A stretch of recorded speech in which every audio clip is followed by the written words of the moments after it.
you hear me? I can, and where are you? And there it is. Hey, 20 minutes later, we have found her, and we've just gotten her uncovered, and I want to go up on deck first, but this is what we've come for. This is a 1979 CNC 36. Canadian, Ken. She's a Canadian boat, so this day is all about you, eh? Okay. And you can always tell a CNC by the cove stripe, the distinctive star on the bow and on the stern, and this fun break in the middle. So if you dare to be different, you can put the name of your boat there or on the transom. But really excited to see this boat because there's so many cool things to tell you about it in terms of what the owner's done. But she is for sale. And the list price is $25,000, and there's some really, really neat upgrades that have been done to this boat. So we're going to go up on deck first, and then we'll come back down and take a look around the topsides and hull. Let's go check it out, Ken. All right, sounds good, eh? All right, here we are, buddy. So we are up in the cockpit of the CNC 36. Are you getting like that Canadian sensation, like take off to the Great White North? The Great White North, exactly. Yeah. Give me a six-pack of Labatt 50 and some Demorier Siggies, and I'll be ready to go. I haven't heard of those Siggies. Oh, yeah. Yeah, they're good. Oh, God, don't tease. Don't tease, man. It's like smoking pine bark. So these CNC yachts, and if you want a real history on them, check out Captain Q's CNC 40 piece, the one that's for sale for $16,000. He does it best. Where have you gone, Captain Q? Our nation turns its lonely eyes to you. You're the greatest. But here we are. This is a beautiful cockpit. It's huge, actually, for a 36-footer. The combings are nice and high. And did you know that CNC really burst onto the scene because of a hockey game? I didn't know that. A Leafs game, actually. A Leafs game. Yeah. Well, they have something to look forward to then, yes. Don't bash the Leafs, man. They're from your home country. Yeah, you know. All right. So these two dudes, George Cassian and Cuthbertson, they were at a Leafs game, and a client of theirs, this gentleman, the last name Connolly, he wanted the fastest, meanest, greenest 40-footer ever made. And George and Georgia just sort of started their design firm in '66 when this took place. And if you don't know the story, they developed a boat called the Red Jacket, a 40-footer that went on to win a ton of races, and it cleaned up everywhere, and it just shot CNC onto the world stage, and everybody wanted a CNC boat.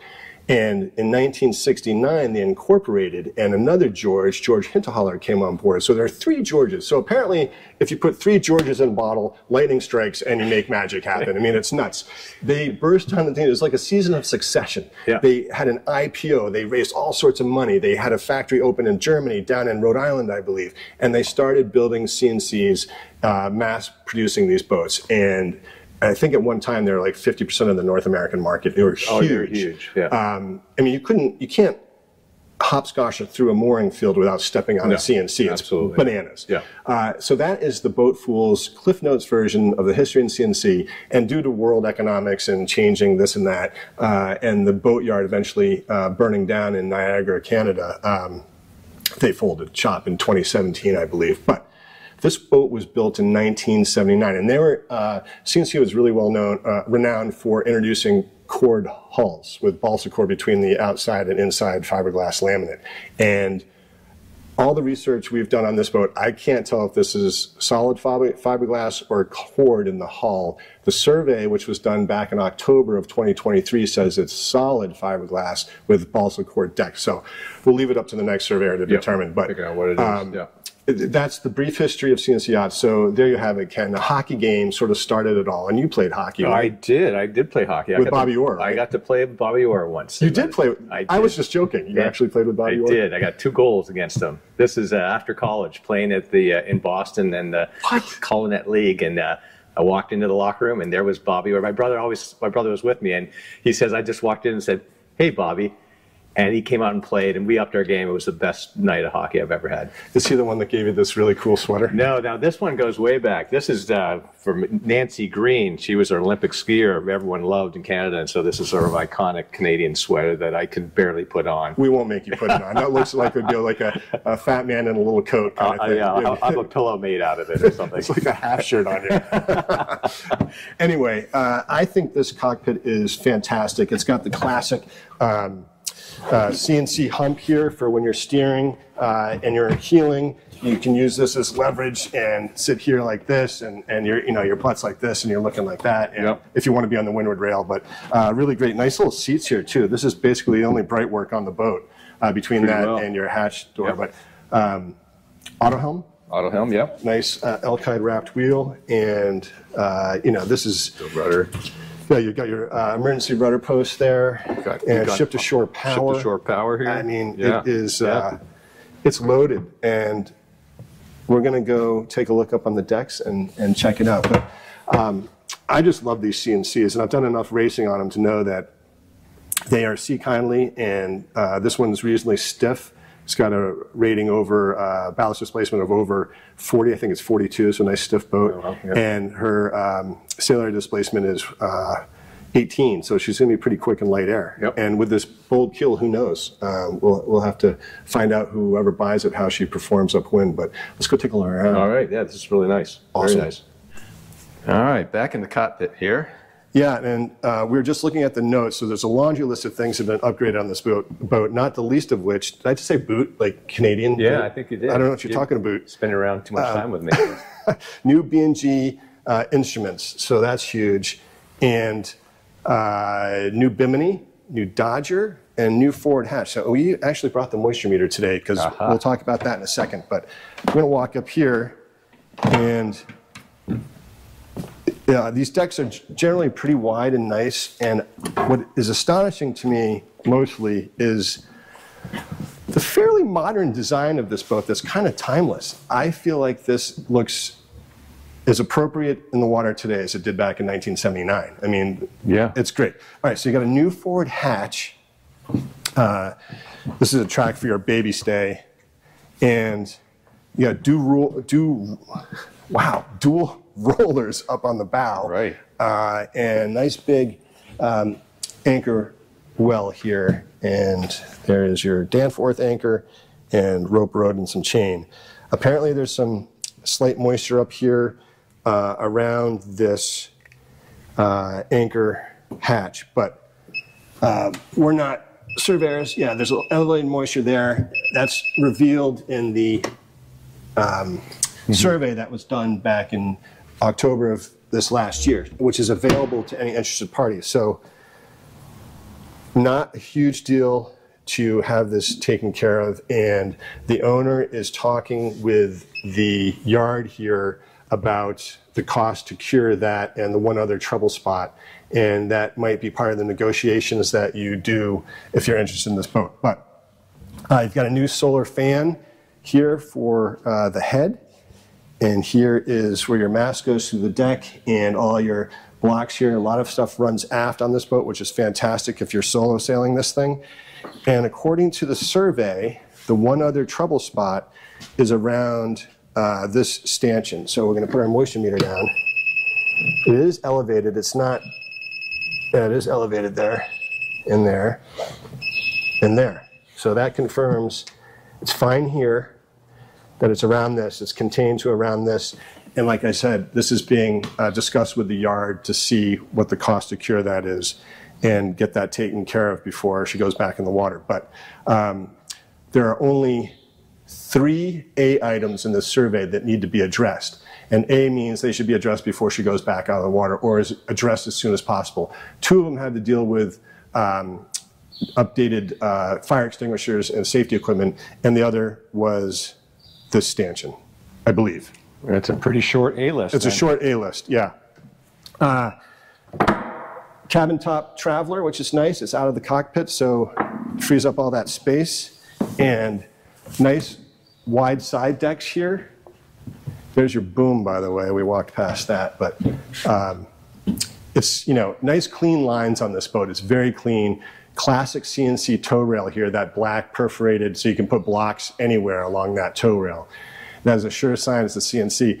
And by the way, CNC designed more than like 110 different boats, 85 or so of which they built, and then designed boats for other companies like Baltic, CS Yachts, and a number of others that I can't remember off the top of my head, but they were prolific designers. So you'll notice that this tow rail is similar to one you'd see on a Baltic boat, for example. Nice big primaries. You got variant 28s, which is similar to like a Lumar 48 or 54, something in that range. Nice big self-tailer primaries. You've got some other winches here as well. And you've got your jib tracks are inside here, so this boat's going to point pretty well, is my guess. You can get that jib nice and tight. But overall, this is, oh, moisture meter on my hip. I got moisture in there. That's a win. On the bum hip. My bum hip. Let's check out these. I didn't even open these up. Let's see what we got in here. Not a deep one, so that means obviously there's a quarter berth. Yeah, but that's good for winch handles and maybe a couple of your Labatt's, Ken. There you go. There's your locker filled with cushions right now, and I would imagine you can get some engine access in there somewhere, but that's full up. Anyway, everything works. Everything's nice. A little crazing here and there, which is not atypical for a boat that is, what is it, 45 years old. Not bad. A little crazing here, but given the age of this boat, this is pretty remarkable in my opinion. But want to go below? Yeah, let's check it out. Oh boy. All right, here we go. All right, just put the moisture meter on the deck. Nothing there, so that's good. I'm gonna turn this off. Ready for some spelunking? Here we go. Going in. The big reveal. That's a nice clear fiberglass, plexiglass companionway hatch, which is nice because you can get some light in there. Yeah. But right now it looks as dark as a tomb in here. I'm going in. Yeah, you even notice there's a little light for that berth in the back. Oh yeah, for the quarter berth. Yeah, you're right. All right, Ken. Come on down. It's dark. We'll see if we have another light down here we can turn on. All right, Kenneth. So check this out. I'm going to read off the list of new things on this boat. First of which is the new Force 10 galley stove. Looks like it hasn't even been used yet. No. Brand spanking new. You've got new radar, as we mentioned, the new B&G radar, and you've got a new inverter. We haven't found that yet. New bimini, we mentioned. New main struts. Two new stainless steel water tanks. New PEX water lines. New faucets in the head and galley sinks. New stainless steel head tank, varnish kept throughout, new batteries in 2022-23, new roller furling, new propane tank, new handheld VHF, new lugs on mainsail, spurs on the propeller, LED spreader lights, new head hoses, refrigeration panel in the icebox, new V-berth hatch. Wow, new larger alternator, which we'll check out, and new solar fan, which we noted up on deck. So here's your refrigeration. I mean, this thing, look at the size of that icebox. Yeah, that's great. It's huge. I bet you could fit in there, eh? You can lose a few the bradors down there. I don't know what that is, but okay. I'm just laughing. But what I like about this in particular is this quarter berth looks like it's very easy to get in and out of. Typically you have to do like some weird gymnastic things, but this is pretty open here. You're not going to bang your head getting in this. Yeah, and then doubles as a seat for the nav station. Exactly, yeah. nav station here. That's a hot mess, but that's okay. It means it's being used. Yep. So you're hearing some creaking, and these floorboards are temporary. This is for off-season, I believe, because they've got top written on them. They're just plywood. So we suspect that the actual floorboards are off being varnished somewhere. But coming into the main salon area, this is nice, C-shaped settee here. You got a drop-leaf table in the middle, so you could fit some folks in here. Yeah, look at that. Yeah, and I like nice, the little rim there, edge there, protecting for stuff. So your stuff doesn't fly off into your lap. Yeah. But so plenty of room. Plenty of room. So 1, 2, 3, 4, 5, 6. You could fit 6 in here easily. Nice sliding storage here. Nice bookshelf here. This is your chain plate that's wrapped with a nice PVC coating so they're not freezing the touch. And ship's bell. Look at that, Ken. Oh, yeah. That's a good C minor. I don't know what that is. High C? High C. High C? I don't know, but maybe we should hang ours up this year. Nice gimbaled lantern. That's cool. Yeah. And then coming up into the V-berth, apparently these are extra thick cushions, and they actually feel really nice. And I have to say, given that I'm over 6 feet, that there's decent room up here, and this does not feel claustrophobic. Plus, you got this brand new hatch here, which is beautiful. So you can pop that, get some airflow through here. But this is pretty nice. You have new stainless holding tank, you said, and let's check out the head. All right. Decent head. Smells like a head. And nice fore and aft facing toilet. So if you're in a sea state, you're not getting bounced off. You can hang in there. And nice sort of, I don't know if you can see over me, Ken, but nice molded integrated sink. And all very serviceable. Drain in your floor. So I think at one point there was a shower, because you've got a shower drain, your own sump drain here.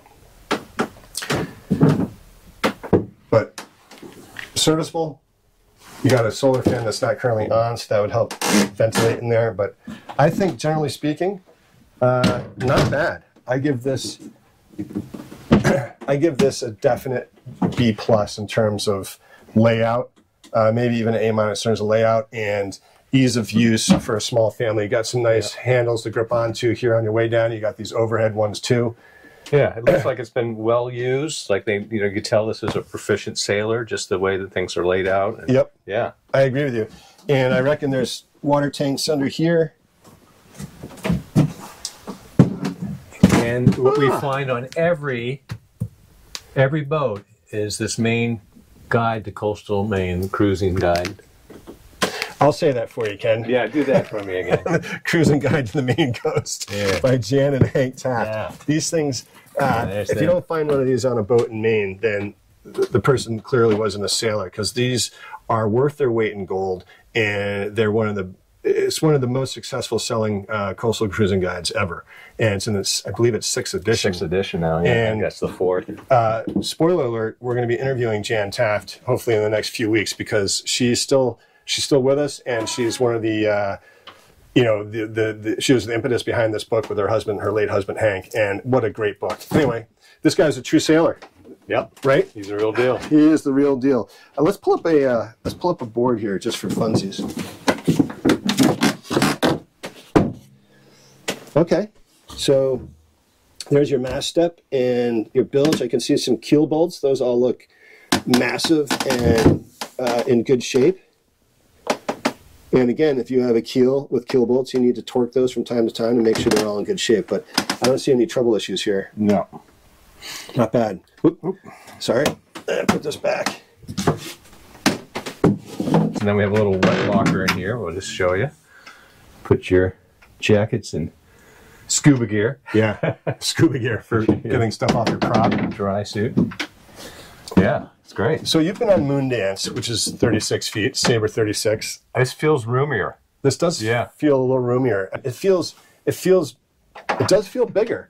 And I have to say the headroom is fantastic, because again, I'm over 6'1", and I've got plenty of room in here. And same on Moondance, but this just seems a little bit roomier for some reason. Mm-hmm. I think she's beamy. Maybe beamier, a little beamier than the. Yeah, I think it's 11 3/4, which is fairly close to Moondance. I don't know. It's just a different layout, but I like it. And again, the creaking you hear is temporary. The temporary floorboards. But easy maintenance again. Easy maintenance. Yeah. Like nothing to really stress about in here. This can be like you said, comfy coastal cruiser, racer. You can do it all. In this. Yeah, oil this wood every couple of years, and you'll be in good shape. Lots of storage. I'm just curious what's behind here, but yeah, more storage. Yep. So well thought out design for sure. Yeah, I agree. Well, let's see if we can get in the engine room. All right, Ken. I'm going to open this up. I undo the latch here and the latch on the port side, and look at that. Pops right out. Easy peasy. Yeah. So this is your holy cow Westerbeek new alternator. Obviously, she's been pinked out, which is great to see. And this Westerbeek only has just north of 1,000 hours. I think it's like 1,048 or 1,084. So low hours, mostly clean in here. I might clean up these engine mounts a little bit, but overall, that's pretty sweet. Yeah. And as I suspected from that port lazarette, you'll be able to get in here for engine access on the port side. You've got a light in here too, which is nice. And then I noticed back here, there's also engine access through here. Perfect. Yeah. So not bad, definitely tight, but you can get to the important parts like your impeller here and your raw water strainer, your alternator, all the key things, your oil fill here, coolant right there. So you're in good shape. So look at that thing, shiny. What's the horsepower on this? I want to say 30 horsepower, but thanks for putting me on the spot. Yeah. But I don't know off the top of my head. But I think it's 30, right in that range. Yeah, so that would move this thing right along. Yeah, absolutely. So not bad access, and it's a Westerbeek. We love these things, and pretty sweet. And very clean down in here, I have to say. Here's your oil filter. I'm sorry, that's your fuel strainer. Yeah, that's your fuel strainer right there. Yep. Fuel filter. So great access to all that. No, it looks good. Yeah, I agree. You can tell it's well maintained. Well maintained. Oh, and by the way, if it wasn't obvious from the beginning of this, she's stored indoors. So she's nice and dry, and she's been in here, I think, for 7 years now, maybe. So she's been sailing, but stored in here for 7 years. So pretty sweet. All right, let's keep moving. All right, so the down below was actually better than I thought for a 1979 boat. I was impressed. Yeah. Lots of room. Ergonomically, it makes sense. And I think that people should not be turned off by the fact there's a couple of issues with moisture in the deck, because most boats have balsa cord decks and most boats have moisture issues. So the owner is getting to the bottom of what the cost of cure is going to be, and we will broadcast that as soon as we know, but it also can be a negotiation point if you're interested in this boat. But from my opinion, and I don't know if you agree with me, Canadian Ken, but this thing is pretty sweet. Yeah, I think it's got everything. Like you said, it'd be a great coastal cruiser, set up for racing. Yeah. It's really comfortable down below, too. And, and thanks for reminding me, 2 sets of sails, and there's a storage locker, presumably, I've been told, filled with a bunch of sailing paraphernalia that comes with the boat. And we should mention it's a dual spreader mast, and it looks to be like a painted spar because the boom is painted. And you've got a nice table in the cockpit here for cocktail hour and your Labats, as you say. Exactly. And we don't know where the mast is, where they put them, but maybe we can find it. But we have other images of it. So we've got some images of the mast in anyway, so we know that there is a mast. But with the new Bimini, and we know those are expensive because we just bought one. Those things run for both the size probably around $4,000 or $5,000. So you've got a new Bimini, you've got a Dodger, and then there's a connecting piece. You can get out of the sun, get out of the rain, and have additional living area up here. But for a 36-foot boat, this is, to me, more spacious than the Sabre 36, or at least laid out differently. And I really like it. So let's go down and look at the hull, because we haven't done that yet, and take a poke around because there's some cool things down there as well. But man, this thing is loaded for bear, all sorts of new stuff. As we mentioned, I would take a close look at this. All right, Ken, so here we are down below again. And what's great about this CNC is it's got her original gel coat, and the bottom was soda blasted and rebarrier coated and repainted. So it's all been done. It's all ready to go. You've got a 2 bladed bronze prop here with a line cutter on it. Here's your strut. So all that looks good. Your sacrificial zincs are on here. And all that looks ready to rock and roll. So she's ready to drop in the water. She's, basically you need to touch up your boot stripe here if you wanted to, and clean it up a little bit, wax and buff the hull, and she's good to go. Now, the interesting thing about this CNC 36 is the keel has been modified per CNC specs by the previous owner, and it's now a torpedo bulb on the bottom of that. She only draws 4.5 feet versus the standard 6. So this boat came from the Cape area, Massachusetts, and a lot of shallow water there, so this was modified for that purpose. So she's great for getting into shallower water. So you've knocked basically 1.5 feet off your draft with that bulb keel. And The top sides look to be, generally speaking, in really good shape for 1979 CNC. You can see there's some overspray from this soda blasting and whatnot, but this hull will clean up and shine with a good wax and buff. And the nice thing about this CNC, as we discussed up top, is it's sort of the Goldilocks of CNCs. It's not extremely fast, nor is it extremely slow. So it's sort of right in the middle. So if you are into racing and cruising, this boat would be good for you, and it's got a nice shallow draft, so you can get into some really neat places and gun coaling and whatnot. But you don't see a lot of the 36s. The 40 was really prolific, and the 35, but this one is really well maintained. And as we discussed with the laundry list of things that have been done to this boat, I think at $25,000, she's a steal. And you could be out on the water tomorrow. You got 2 sets of sails. You got the new Bimini, the new Dodger. You got the new forward hatch. So many new things. And like we discussed up top, a Westerbeek with just over 1,000 hours on it. So the engine is basically new and is ready to rock and roll. And comes with a dinghy as well. Oh, that's right. It comes. You're right, Ken. Thank you. It comes with a 9.5-foot dinghy, with a 6.5 horsepower outboard Tohatsu. So, I mean, you've got the whole package here, and it's a motivated seller. The seller is no longer able to sail the boat, and that's why she's for sale. And he's the 3rd owner, and he bought it from his friend.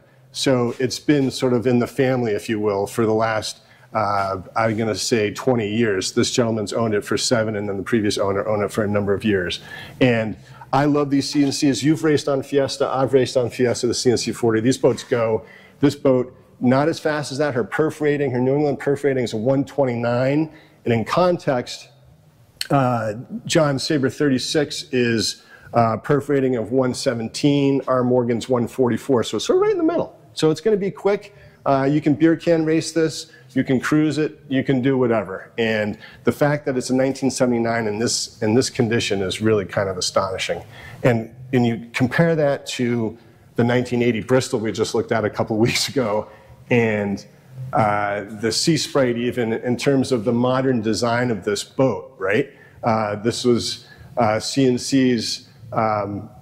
This was their sweet spot of building fast performance racer cruisers, and they were prolific. So I think based on what we see down here with the, you've got your transom hung ladder, a minimal amount of bright work up on your decks, that this boat is going to be low maintenance with regard to that. So if you're looking for basically a low maintenance kind of boat, quote unquote low maintenance, all boats need to be upkept, but this one does not have a ton of bright work, so you're not going to be varnishing a lot. So I think that's kind of a nice feature. And I love the transom on this boat. This ladder's in the way, but it's the reverse transom on this is really pretty, very similar to the Sabre.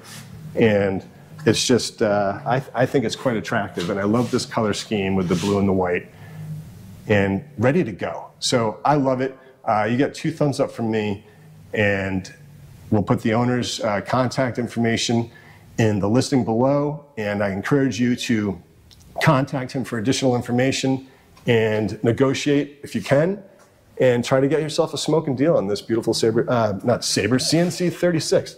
I have Sabre on the brain. I don't know why. I've been helping my stepfather in his boat a lot, but this is a beautiful CNC 36. Check it out. We love it. Thanks for tuning in. See you next week.